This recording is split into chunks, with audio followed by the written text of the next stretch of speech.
see. Hold on. I've just received breaking news. The International Space Elevator, which is being built in southern Usea, has been seized by the Erusian army. Reports say former President Harling was touring the site at the time, but his current whereabouts are unknown.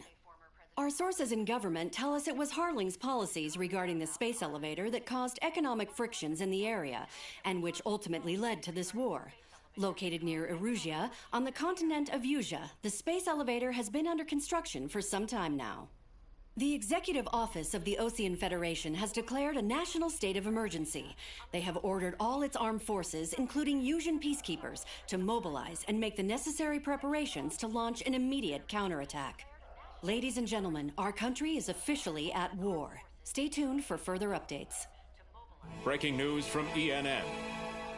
Osea launched an attack on the capital today, striking Farbanti from their aircraft carrier, the Kestrel II. After a brutal battle, the Erusian Air Force successfully repelled them. During the air raid, the Ocean Air Force fired missiles at the city and managed to shoot down a number of Erusian fighters. Some of the disabled planes then crashed into residential areas.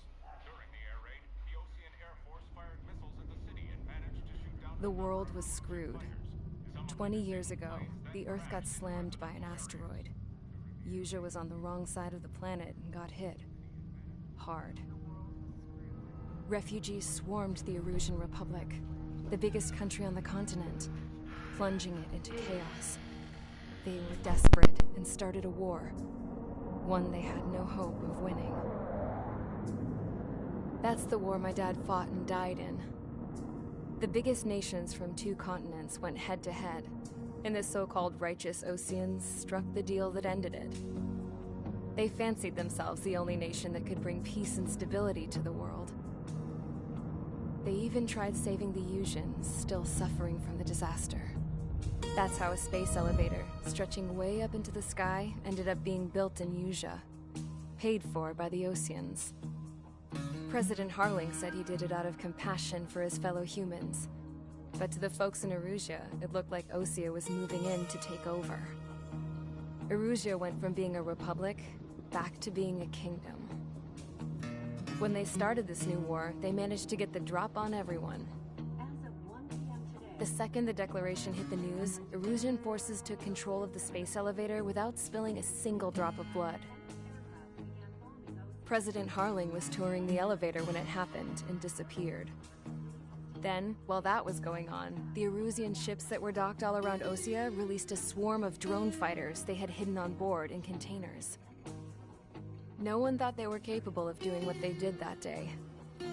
With pinpoint accuracy, they managed to take out everything that was military, and not a single civilian was hurt in the process. Osea pissed lots of people off with their huge military presence around the world. Erusia didn't have the same reach, but they could hit their targets faster and cleaner. And when all this was going down, I just so happened to be in my flying drag racer.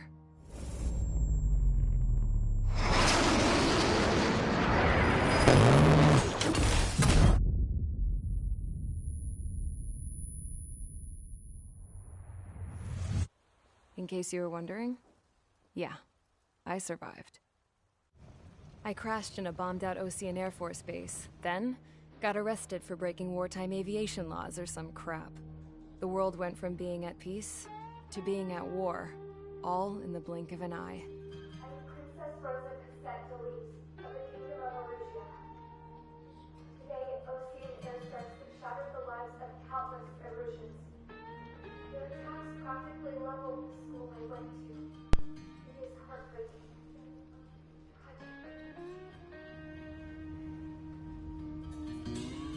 I was tried, found guilty, and stuffed into a cargo ship. For company, I had some court-martialed soldiers. And remember those mothballed planes I told you about before? They were loaded on the ship, too. We headed off down south for several days, and then swung east. That's how I got here.